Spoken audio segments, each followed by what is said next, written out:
분당에 사는 철수 씨는 토요일 아침 눈을 뜨자마자 아주 위험한 행동을 했습니다. 엑셀을 열어 자신의 자산을 더해본 겁니다. 지금 살고 있는 아파트, 연금저축, IRP, 예적금까지 다 더해보니 화면에 찍힌 숫자는 무려 15억 원이었습니다. 철수 씨는 기분 좋게 주방으로 걸어가 아내 영희 씨에게 우리가 드디어 15억 자산가가 되었다고 말했죠. 아내는 활짝 웃으며 딱 한 가지를 물었습니다. 그럼 우리 올가을에 드디어 스위스 융프라우 갈 수 있는 거야?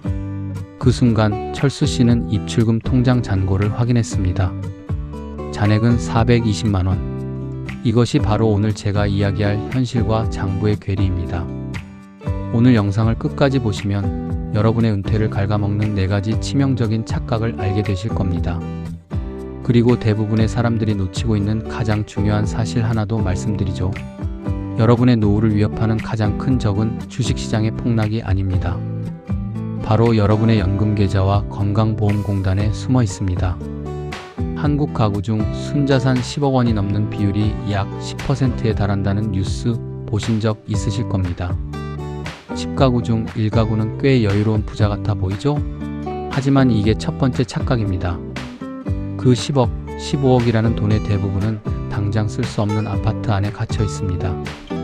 살고 있는 집을 제외하고 실제 현금화할 수 있는 금융 자산만 따져보면 그 비율은 2에서 3%대로 뚝 떨어집니다. 거실 바닥 타일을 뜯어먹고 살 순 없고 베란다 발코니를 잘라서 병원비를 낼 수는 없습니다. 특히 50, 60 세대 은퇴자들의 경우 순자산은 높지만 당장 매월 뽑아 쓸 수 있는 유동성 금융 자산을 가진 비율은 절반도 되지 않습니다. 15억 자산가라며 어깨에 힘을 주고 다니지만 실상 통장엔 융통할 현금이 없는 경직된 상태. 집에만 돈이 묶여 있다면 그 숫자는 매우 위험한 환상일 뿐입니다. 좋습니다. 집을 제외하고도 금융 자산으로만 10억 원이 있다고 가정해보죠. 이 정도면 안심일까요? 두 번째 착각이 바로 여기서 나옵니다. 금융 자산 10억이면 은퇴 준비는 끝났다는 믿음이죠. 은퇴 후 자산의 4%씩 빼서 쓴다는 유명한 4% 룰을 적용해 봅시다. 10억 원의 4%면 1년에 4천만 원, 한 달에 약 330만 원입니다. 현재 한국 은퇴 부부의 적정 노후 생활비는 약 300에서 400만 원 선입니다. 10억을 보수적으로 굴려서 나오는 돈이 생활비에 턱걸이하는 수준이라는 뜻입니다. 문제는 의료비입니다. 65세 이후 급격히 증가하는 수술비와 약값, 그리고 치명적인 간병비를 계산해 보셨나요? 요양병원이나 전문 간병인을 고용하면 한 달에 300에서 400만 원이 우습게 깨집니다. 1년이면 4에서 5천만 원이죠. 즉, 여러분이 모은 10억 원으로는 매월 숨만 쉬고 살아가는 생활비는 막을 수 있어도 필연적으로 다가오는 노화와 질병의 비용은 감당하기 부족합니다. 목표물이 계속 뒤로 밀려나는 셈입니다. 세 번째 문제는 심리적인 덫입니다. 은행권의 한 설문조사에 따르면 언제쯤 자산이 충분하다고 느낄까? 라는 질문에 충분하다고 답한 자산가는 거의 없었습니다. 10억이 있는 사람은 30억이 필요하다 하고 50억이 있는 사람은 강남 신축 아파트 한 채와 꼬마 빌딩을 위해 100억은 있어야 마음이 놓인다고 합니다. 이건 돈의 문제가 아니라 인간의 문제입니다. 심리학에서는 이를 쾌락 적응이라고 부릅니다. 어제의 큰 성공이 오늘의 당연한 일상이 되는 것이죠. 게다가 스마트폰을 열면 남들의 화려한 호캉스, 비즈니스 클래스 해외여행, 신축 하이엔드 아파트 자랑이 쏟아집니다. 경기도에 대출 없는 자가 아파트를 가졌다는 사실이 더 이상 성취감으로 느껴지지 않게 됩니다. 여러분, 더 큰 숫자를 쫓는 것은 함정입니다. 순자산이 아니라 현금 흐름으로 구조를 바꿔야 합니다. 여러분은 순자산을 계산할 때 지금 살고 있는 집값을 포함하시나요? 아니면 빼시나요? 댓글로 남겨주시면 제가 다 읽어보겠습니다. 자, 이제 노후를 위협하는 가장 무서운 이야기를 해보겠습니다. 바로 세금과 건강보험료입니다. 네 번째 착각, 내 연금저축과 IRP에 찍힌 돈은 온전히 내 돈이다. 천만의 말씀입니다.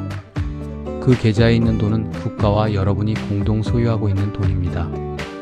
아직 세금을 내지 않았을 뿐이죠.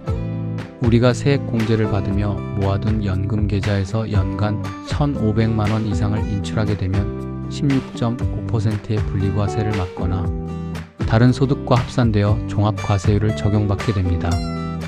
하지만 진짜 공포는 따로 있습니다. 바로 건강보험료 피부양자 자격 박탈입니다. 은퇴 후 자녀의 직장 건강보험 밑으로 들어가 피부양자 혜택을 보고 계셨나요? 그런데 합산 소득이 연 2천만 원을 단 1원이라도 초과하는 순간 여러분은 피부양자에서 탈락하여 지역가입자로 전환됩니다. 이때부터는 여러분이 살고 있는 집 그리고 알량한 소득까지 전부 계산되어 매월 20에서 30만 원, 많게는 그 이상의 건보료 폭탄이 날아옵니다. 1년에 수백만 원의 고정비가 생돈으로 나가는 겁니다. 내가 내 돈을 뺏어 쓰겠다는데 세금과 건보료가 무서워서 맘대로 꺼내지도 못하는 딜레마. 이것이 바로 연금의 역설입니다. 계좌의 잔고만큼이나 계좌의 종류, 절세 계좌 여부가 중요한 이유가 여기에 있습니다. 그렇다면 똑똑한 은퇴자들은 무엇을 다르게 할까요? 그들은 장부상의 순자산 크기 넷워스에 집착하지 않습니다. 대신 소득 바닥 인컴 플로우를 설계하는 데 집중합니다. 소득 바닥이란 주식창을 열어보지 않아도 매월 따박따박 들어오는 확정적인 현금 흐름으로 나의 필수 생활비, 즉 관리비, 식비, 보험료, 통신비를 덮어버리는 전략입니다. 기초공사는 국민연금입니다. 만약 당장 생활비에 여유가 있다면 국민연금 수령 시기를 뒤로 미루는 연기연금 제도를 활용해보세요. 1년을 미룰 때마다 연금액이 무려 7.2%씩 늘어납니다. 최대 5년을 미루면 36%가 늘어나죠. 국가가 보장하고 물가 상승률까지 반영해주는 연 7.2%짜리 확정 수익률 상품. 세상 어느 주식이나 채권도 이런 확실한 수익을 보장하지 않습니다. 그 다음 뼈대는 배당 포트폴리오입니다. 미국의 대표 배당 성장 ETF인 SCHD, 한국 상장명 미국 배당 다우존스나 JPIQ와 같은 월배당 ETF 등의 일부 자산을 배분하는 겁니다. 3억 원을 연 평균 배당률 4%대 상품에 분산해두면 매월 약 100만 원의 배당금이 세팅됩니다. 그래도 부족한 부분은 즉시 연금 즉 목돈을 넣고 바로 다음 달부터 종신토록 연금을 받는 상품을 통해 남은 구멍을 메꾸는 겁니다. 처음에 말씀드린 철수와 영희 부부의 사례를 다시 최적화해 볼까요? 두 사람은 더 이상 집값을 더하며 환상에 빠지지 않습니다. 부부의 국민연금으로 매월 250만 원을 확보합니다.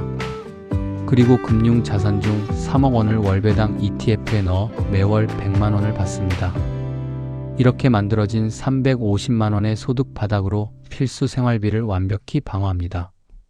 원금은 단 한 푼도 갉아먹지 않았고 주식시장이 폭락해도 생활비가 끊길 위험 수익률 순서의 위험이 사라졌습니다. 남은 금융자산은 인플레이션과 훗날의 의료비에 대비해 장기적으로 굴려나갑니다.